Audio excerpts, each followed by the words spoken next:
Hey guys, how's it going? Hope everybody's doing well out there today. In a previous video, we took a look at the Umbrel Home, and a lot of people had a lot of very strong opinions about the value of the device. So I thought to kind of make up for that, in this video, we would take a look at the Kamrui AK2 Plus.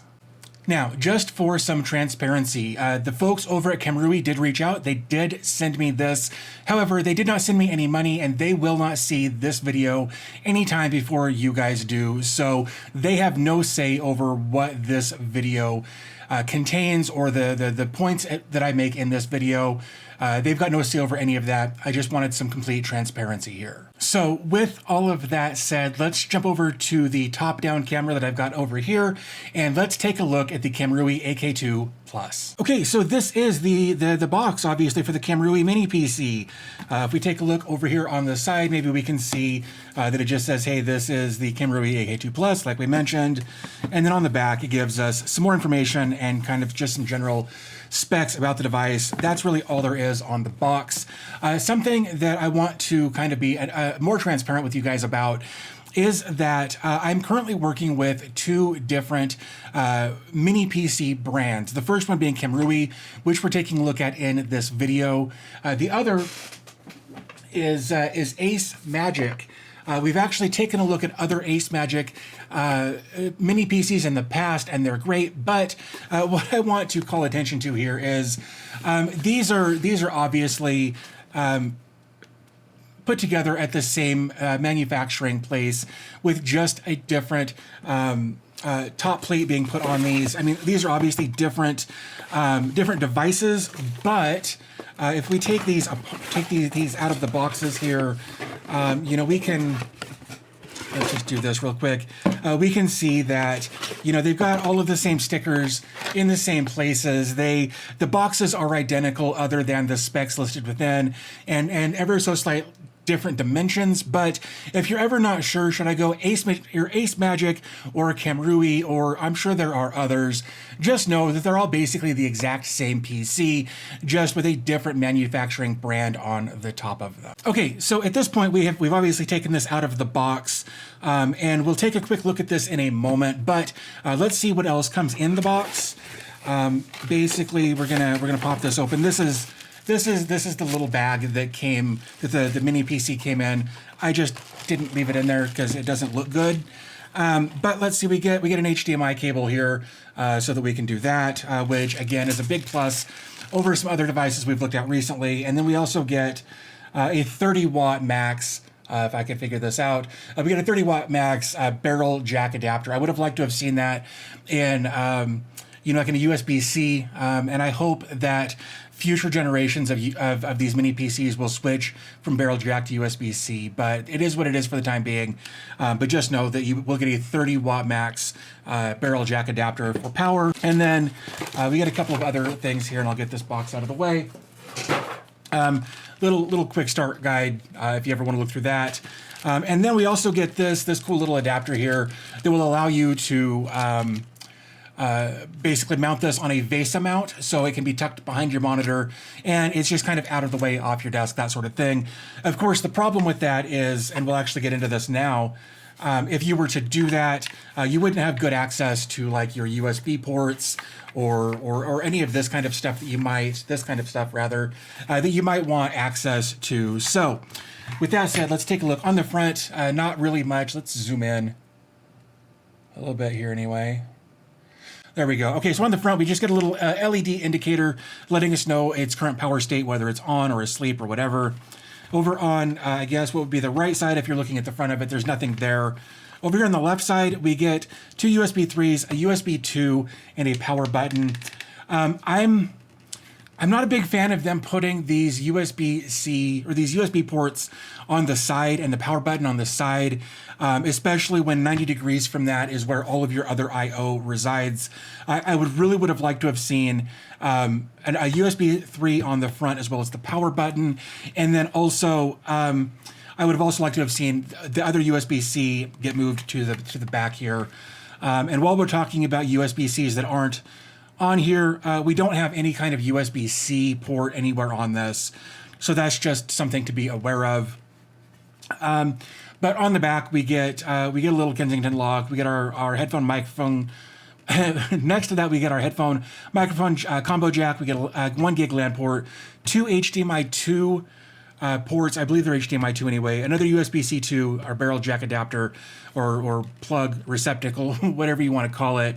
And then, of course, here on the top, this actually came missing this screw. There's supposed to be a screw in there that keeps us from flipping this over and taking the top off, where again we can put a 2.5-inch SATA drive in there, whether it's a SSD or a spinning drive, whatever you want to put in there.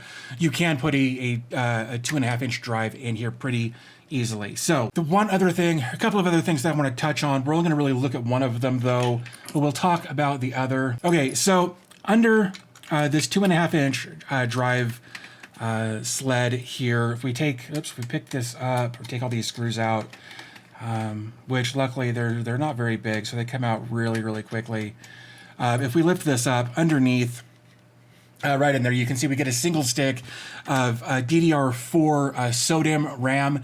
It is just single channel, but on the flip side of that, it is 16 gigs. If I'm completely honest, I would have rather have had a dual channel setup so you get better speeds.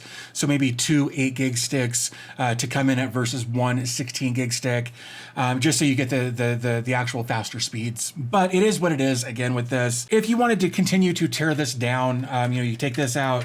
Obviously, you'd want to, tear this tape off of here and go to there.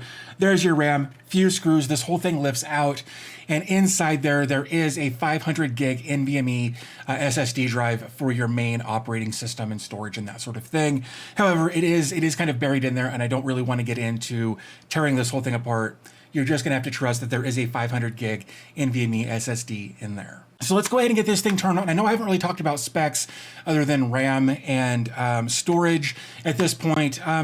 But let's get it plugged in. Let's get it turned on. Let's take a look at the operating system, that sort of thing. And we'll talk about like the CPU that comes in it. I'm pretty sure that it's an N95 or an N100 Intel processor with 4 cores and 4 threads, but I don't want to misspeak. Let's go ahead and get this thing turned on and take a look.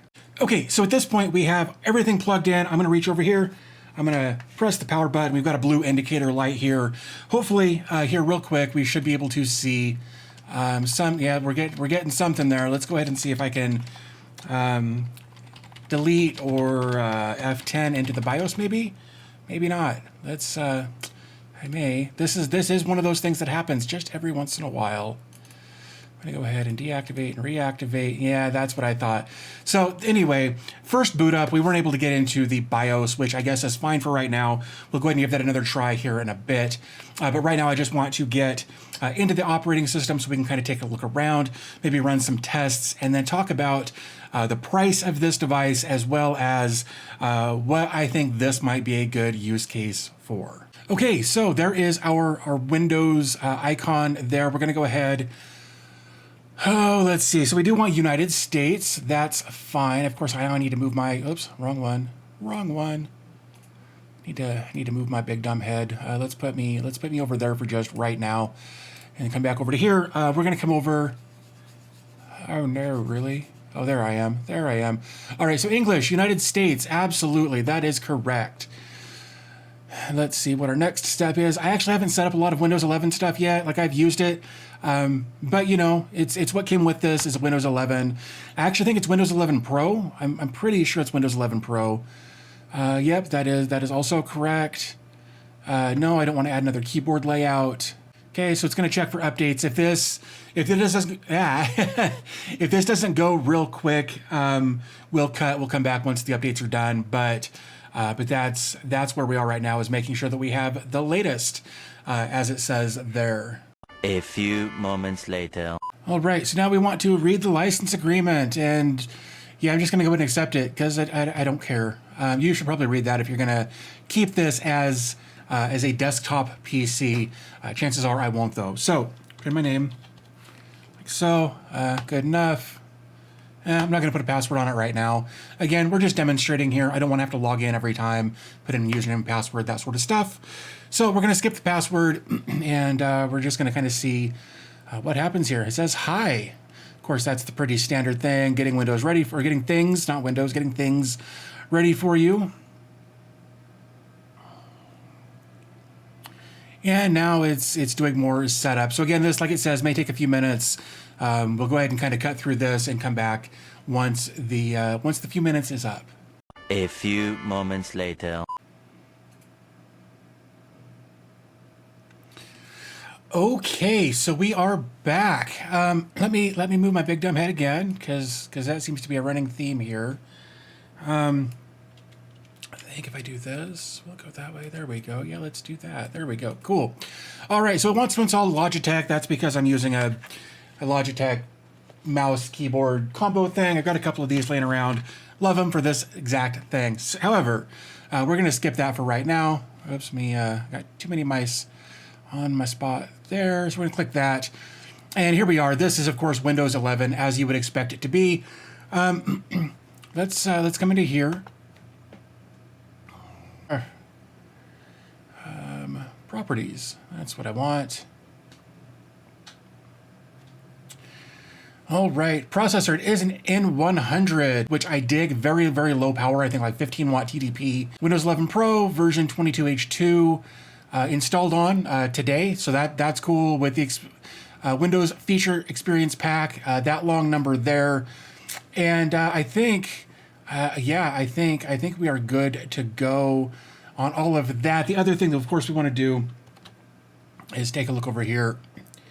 And let's take a look at our performance. And I don't like how these are minimized so strangely here. There we go. So our base speed is currently 0.8 gigahertz. So like 800 megahertz, like it said earlier. Let's change this over to logical processor. So 4 cores, 4 threads. Like I mentioned earlier, we're only using, like 5%, 6% at idle here. One socket, 4 cores. We talked about that. 16 gigs of RAM. Our C drive isn't being actively used. Our Ethernet there should be 1 gig.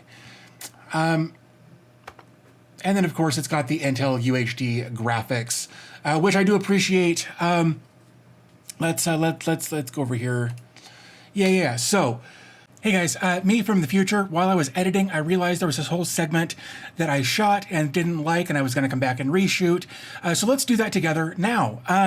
Basically, the segment went something like, somebody in one of my recent video comment sections said, something like, if you had $500 or $600 to spend to do something new with your Homelab or to set up a new Homelab, would you do? And I think it was on the comment section of this video. Would I buy something like this that is more or less a one-trick pony, unless you've actually watched the follow-up video to this anyway, or would you do something different? And the reality is, if I had $500 or $600 to spend to do something with my Homelab, I would probably honestly pick up something like this, a couple of these, 2 or 3 of these.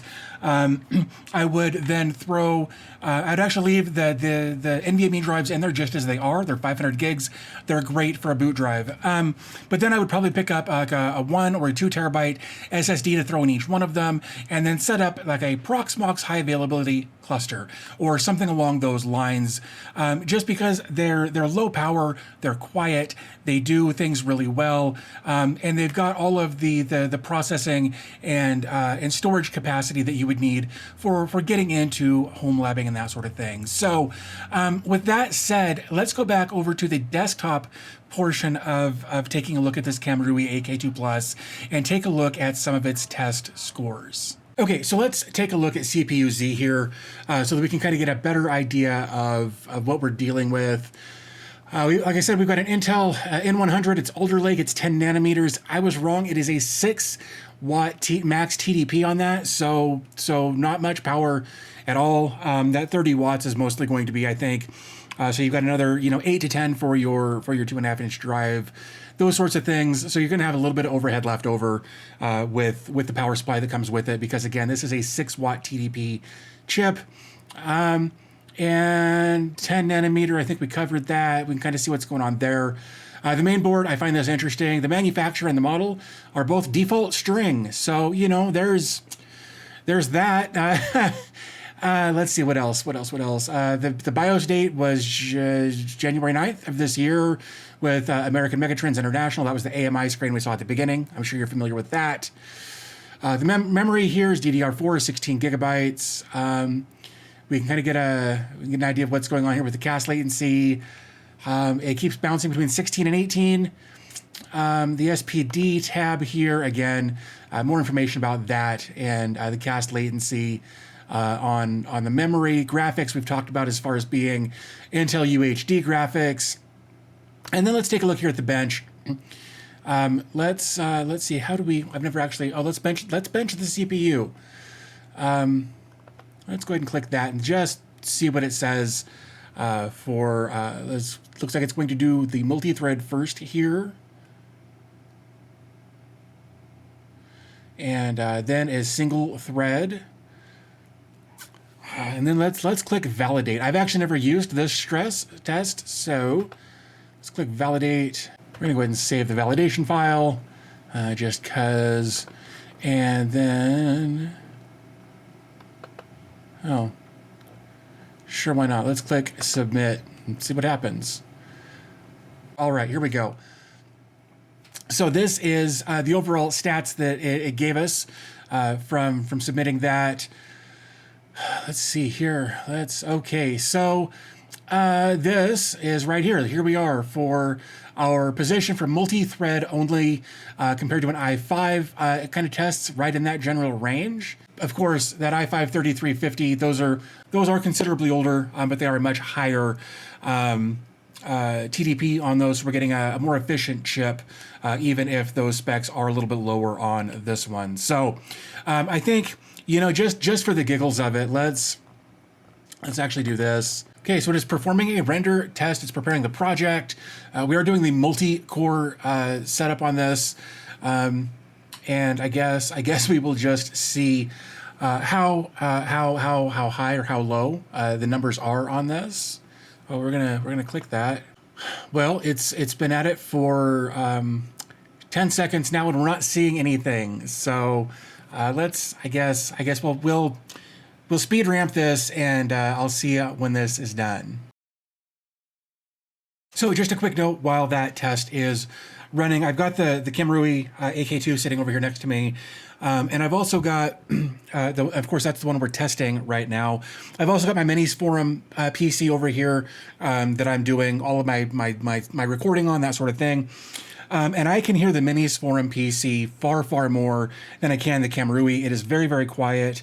And it is barely warm to the touch. So it seems like their cooling solution is more than adequate for what they've got going in here as far as hardware is concerned. And I wanted to make sure that I brought that up. It is very, very quiet, even when we're under, a huge load trying to do a Cinebench R23, I think classroom is, or something here, I don't know. But even pushing it this hard, I can't hear it, and it's just barely warm. Let's pull this up. Yeah, like it is, CPU is at 100%. I'm even, there we go. Memory, 47%. And it's, it's quiet. It's, again, just barely warm to the touch. So I think they've done a really good job with their cooling, and I really dig that. So just wanted to make my little interjection there so that, so you have an idea of what to expect with regards to noise and heat. One eternity later. Okay, so here we are after completing the R23 Cinebench run. We got 1,611 points with that, and this was never meant to be anything more than a desktop PC for at the office, small business kind of stuff, getting online, checking your email, scrolling Facebook or whatever. Like we're not trying to do gaming. We're not going to do CAD. We're not going to do any kind of rendering or anything like that with a device like this. This is meant, from Kamrui or whoever the actual manufacturer is, who does, Kamrui and Ace Magic and all of these different things. These are just meant to be low-powered daily drivers to get online and check your email, pay your taxes, do things like that. However, these do make great Homelab PCs to turn into mini servers. It's super easy to get in there with, your favorite OS, whether it's Proxmox or Ubuntu or Debian or whatever the case is. You throw that on there. It's already got 16 gigs of RAM. It's got a quad-core processor. Because it's got the N100, it's also got Intel Video QuickSync or QuickSync Video. That one always gets me. Anyway, it's got the video thing in there with the UHD graphics, so that let's say you wanted to turn this into a Plex server, you could absolutely do that. You throw a couple of terabytes of hard drive space in here in that 2.5-inch slot, and now you've got a couple of terabytes for a Plex server, or maybe you want to get familiar with deploying containers, or you want to get comfortable with learning how to manage a server and how to get comfortable with running different commands and what different commands do, those sorts of things. These are a great entry point for that because they're relatively inexpensive. Let me actually pop over to here. Like there, there we go. So this is the price of this. This is not on sale presently. I've seen it for less than this. This is a great entry-level way to get into self-hosting without spending a whole lot of money. I guess my question then becomes to you guys, what would you do with this Kamrui AK2 Plus with the N100 and 16 gigs of RAM? Would you throw another 2.5-inch drive in it? What operating system would you install on it? I would love to know all of that in the comment section down below. As per usual, I will have a link to this in the description down below if you want to check that out.